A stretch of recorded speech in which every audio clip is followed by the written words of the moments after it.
Kamusta mga ka-Honor of Kings? Excited na ba kayo sa pinakabagong update ng Honor of Kings Invitational Season 3 o S3? Ngayong taon, dito mismo sa Pilipinas, ginanap ang isa sa pinakamalaking esports event.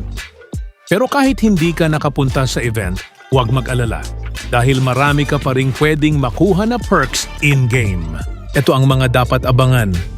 Sa February 26, pwede mo nang i-exchange ang iyong prediction points para makuha ang exclusive skin ni Ming na Timeless Radiance for only 100 points.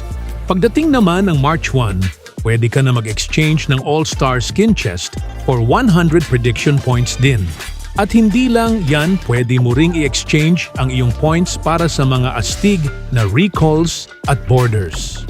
Paano nga ba makakuha ng points? Madali lang yan.